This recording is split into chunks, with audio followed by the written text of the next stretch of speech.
جس سے گناہ نہیں ہوتا؟ کون؟ میں اسے انسان ماننے کے لیے تیار نہیں. یا تو وہ کوئی فرشتہ ہے یا نبی ہے. نہ نبی آ سکتا ہے نہ ہم فرشتے ہیں. وہ انسان ہی نہیں جس سے خطا نہ ہو. لہذا میں اپنے رب کی قدرت پہ قربان جاؤں، رحمت پہ قربان جاؤں کہ اس نے توبہ کے لیے نہ عمر کی قید نہ عدد کی قید. اب تو 60 سال کا ہو گیا ہے، 70 سال کا ہو گیا، اب تیری کوئی توبہ نہیں. آخری سانس میں آ جا، قبول ہے. ابھی تیری 100 دفعہ ٹوٹ چکی ہے توبہ، اب 101 دفعہ قبول نہیں، 1 کروڑ دفعہ توڑ کے آ جا، قبول ہے. کریم ذات سے واسطہ ہے. لیکن کریم ذات نے کچھ ضابطے بنائے ہیں، کچھ نظام بنائے ہیں. اس نے یزید اور حسین کو الگ کیا ہے. ایک سود خور بھی کہے اللہ غفور الرحیم ہے، راتوں کو شراب میں ٹن کہے اللہ پہ معاف کرے گا، راتوں کو مصلے پہ تڑپنے والا اور شراب پینے والا اللہ کا قانون ہے، اللہ کا نظام. ظلم و ستم کے پہاڑ ڈھانے والا اور مظلوم بن کے سسک کے زندگی گزارنے والا کیسے برابر ہو؟ آنکھ کا چھلکنا اور جام کا چھلکنا اللہ برابر کر دے، ایسی اندھیر نگری بھی تو کوئی نہیں ہے. ام نجعل المتقین کالفجار، کیا نیک اور بد میں برابر کر دوں گا؟ افنجعل المسلمین کالمجرمین ما لکم کیف تحکمون. اس لیے بھائی بہنوں، معاملہ بہت آسان ہے اگر توبہ ہو جائے، اور جب گناہ ہو پھر توبہ ہو جائے. جب گناہ ہو پھر توبہ ہو جائے تو معاملہ آسان ہے. مشکل کب ہے؟ جب آدمی اکڑ جائے، معاملہ خطرناک ہے. لیکن گناہ کے ساتھ توبہ ہو، آسانی معافی ہے، کیونکہ وہ ہے ہی معافی کو پسند کرنے والا. لہذا بھائی بہنوں، توبہ کی عادت بناؤ. دیکھو، ایک معاملہ ہے اللہ اور آپ کا، اس میں بڑی گنجائش ہے. ایک معاملہ ہے بندوں اور آپ کا، وہ بڑا اوکھا ہے. اللہ کے واسطے کسی کے عیب نہ دیکھو، کسی کی پگڑی نہ اچھالو، کسی کو بے عزت نہ کرو، کسی کی کمیاں نہ پکڑو، کسی پہ تبصرے نہ کرو. یہ بہت خوفناک کیس ہے. نماز چھوٹ گئی، یہ اتنا خوفناک کیس نہیں ہے. روزہ چھوٹ گیا، حج چھوٹ گیا، خوفناک ہیں. لیکن یہ ڈائریکٹ اللہ کے ساتھ ہے، جب چاہے معاف کر دو. لیکن میرا اور آصف کا جو معاملہ ہے، میرا اور سردار صاحب کا جو معاملہ ہے، میرا اور آپ کا جو معاملہ ہے، یہ بہت خوفناک ہے. اس میں کسا ہوا قانون ہے کہ کسی کو حقیر نہ جانو. عیسیٰ علیہ السلام گزر رہے تھے اپنے ساتھیوں کا، ایک ڈاکو اوپر بیٹھا تھا پہاڑ پر، چوٹی پر. فلسطین میں چھوٹے چھوٹے پہاڑ ہیں، بڑے نہیں. تو اس کی نظر پڑی، نور نبوت دیکھا تو اس کو ندامت ہوئی. اس نے کہا یا لعنت ہے تیری زندگی، ساری زندگی ڈاکیاں گزارتی، چل توبہ کرتے سے نیک نبی دا ساتھ دے. انہوں نے کہا اللہ میری پچھلی معاف کر. میں آ گیا، نیچے اترا، ساتھ ہو لیا. عیسیٰ علیہ السلام کا ایک صحابی ساتھ جا رہا ہے. صحابی، ہر امت کا سب سے اعلیٰ شخص وہ ہوتا ہے جس نے نبی کا فیض پایا ہو. یہ ڈاکو، یہ صحابی. اس صحابی نے اس کو یوں دیکھا نفرت سے، اچھا یہ کتوں آ گیا. ایک تکبر پیسے کا ہوتا ہے، ایک تکبر نیکی کا ہوتا ہے. یہ پردے والی عورتیں بے پرد عورت کو یوں دیکھتی ہیں، انہیں نہیں پتا کہ انہوں نے بے پردگی سے بھی بڑی تباہی پھیلا تھی. ایک پیسے کا تکبر ہے، ایک نیکی کا تکبر ہے. ہم دیندار لوگ ہیں، ہم پردہ دار خواتین ہیں، یہ بے غیرت بے حیا ہیں. اور میں نے تو ناچنے والیوں میں بھی اللہ کی محبت کو دیکھا. اب نسیم وکی کی والدہ فوت ہوگی، میں نے اس کا جنازہ پڑھا تو سارے اداکار اکٹھے تھے. میں نے تھوڑا سا اللہ کے نبی کا ذکر کیا. میں نے جتنا ان کو روتے دیکھا، میں نے آج تک کسی کو ایسا روتے نہیں دیکھا. ہر مومن کے دل میں ایمان ہے. حالانکہ عرفات وہ میدان ہے جہاں میرا اللہ کہتا ہے اتنے گناہ لاؤ جتنے بارش کے قطرے، اور اتنے لاؤ جتنے ریت کے ذرے، اور اتنے لاؤ جتنے درختوں کے پتے، آ کے معافی مانگو، سب معاف کروں گا. لیکن میرے آج کا ماحول، آج کا دیندار، وہ کسی کو معاف کرنے کے لیے تیار نہیں ہے. ایک ہے میرا آپ کا معاملہ، بڑی احتیاط برتو، کسی کو حقیر نہ جانو، کسی کی کمی نہ دل میں لانا، کسی کے عیب نہ پکڑنا، کسی کی پگڑی نہ اچھالنا. ہر جگہ منہ پہ مار دی جائے گی۔ یوسف بن حسین ایک بزرگ گزرے، بڑے خطیب تھے، محدث تھے۔ جب انتقال ہونے لگا تو کہنے لگے یا اللہ، ایک میرے پاس 2 نمبری ہے اور ایک میرے پاس 1 نمبری ہے۔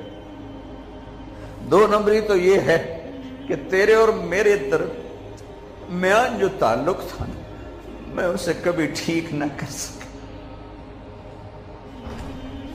اور ایک تیرے اور میرے اور تیرے بندوں کے درمیان تعلق تھا، اس میں نے کبھی 2 نمبری نہیں کی، میں ہمیشہ 1 نمبر پہ رہا۔ یا اللہ، میری ایک دیانت ہے، ایک خیانت ہے، میری دیانت کے بدلے میری خیانت کو معاف کر دو۔ جب ان کا انتقال ہوا تو وہ خواب میں ملے ایک دوست کو، کہا آپ کے ساتھ کیا ہوا؟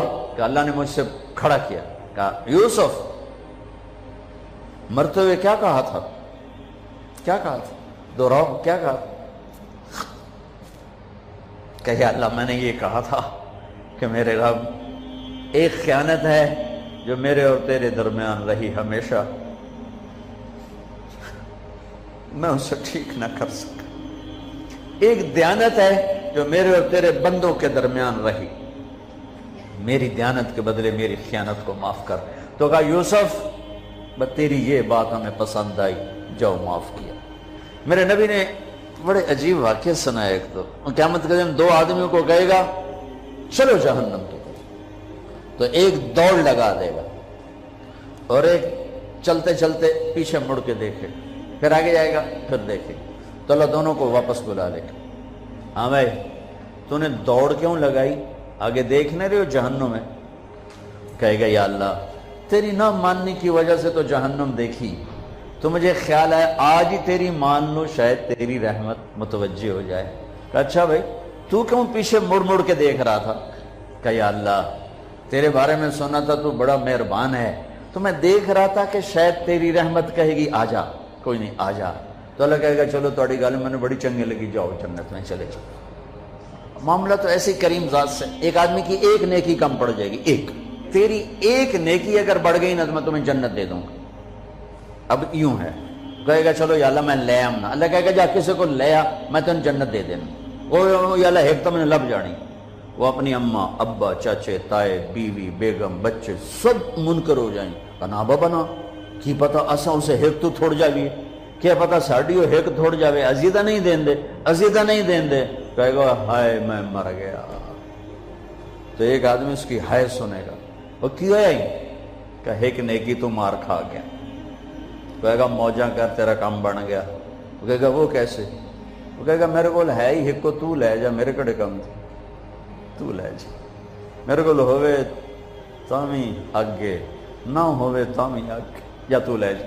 وہ چھلانگے مارتا ہوا ہے، یار میرا کم بن گیا۔ اور کیسے بن گیا؟ کہ وہ کہتا میں دیتا ہوں، کہ اس کو بلاؤ، اس کو بلایا جائے گا۔ ابھی تم اس کو نیکی دے رہے ہو؟ کہ جی دے رہا ہوں۔ کیوں دے رہے ہو؟ کہ یا اللہ میرے کسی کام کی، میرے لیے تو تیرا میں ایک نیکی نال کیڑی جنت لے سکنا۔ تو اللہ تعالیٰ فرمائیں گے اچھا آج مجھ سے بڑے سخی بننا چاہتے ہو؟ آج مجھ سے بڑا سخی کوئی نہیں ہے، چل تیری سخاوت پہ تو بھی جنت میں جائے، یہ بھی جنت۔ اس لحاظ سے معاملہ بہت آسان ہے، مشکل نہیں ہے۔ اگر ہم گناہ پر توبہ کر رہے ہیں تو معاملہ آسان ہے، گناہ کر کے ڈٹ جائیں پھر معاملہ خوفناک ہے۔ یا نیکی کے تکبر میں یا گناہ پہ اڑ جانا یہ خوفناک چیز ہے۔ لیکن اگر ہم معافی مانگ رہے ہیں تو مسئلہ ہی کوئی نہیں۔ سب سے آسان کام ہے اللہ کو راضی کر، سب سے آسان کام۔ چونکہ اللہ اگر میں آصف صاحب کو معاف نہیں کرتا، کیوں؟ کہ میرے دل پر اثر ہے۔ سردار صاحب مجھے معاف نہیں کر رہے، کیوں؟ کہ میری زیادتی کا دل پر اثر ہے، اس لیے معاف کرنے میں آدمی دیر کرتا ہے۔ اللہ کیا کہتا ہے؟ تم سارے سجدے میں گر جاؤ، میرے اوپر کوئی اثر نہیں، تم سارے پتھر کے آگے گر جاؤ، میرے اوپر کوئی اثر نہیں، اثر سے پاک ہے۔ لہذا ادھر منہ سے نکلتا ہے یا اللہ معاف کر، اور ادھر سے جواب آتا ہے جاؤ معاف کر دیا۔ اتنا بھی نہیں کہتا اے دوبارہ تو نہیں کرو گے، دوبارہ تو نہیں کرو، اتنا بھی نہیں کہتے، اوے پھر کرو گے، جاؤ معاف کرو، جاؤ معاف۔ میرا بندہ میری بندی توبہ کا برتن توڑ دیا، آ جاؤ جوڑ دیتا ہوں۔ پھر توڑ دیا، آجا جوڑ دیتا ہوں، پھر توڑ دیا، آجا جوڑ دیتا ہوں، 1,00,000 دفعہ توڑا، 1 کروڑ دفعہ توڑا، آجا کیسے جوڑتا ہوں؟ کیسے جوڑتا ہوں؟ کہ یہ جو جوڑ ہیں نظر آئیں گے، لیکن میں جب تیری توبہ کا برتن جوڑوں گا تو کہیں جوڑ نظر نہیں آئے گا، لگے گا توبہ ٹوٹی ہی کوئی نہیں، یہ تیرے کرامن کاتبین کو بھی نظر نہیں آئے گا۔ ونرسل العطر من روض الهدى الزاهي ويشرق السلم أنوارا وأنوارا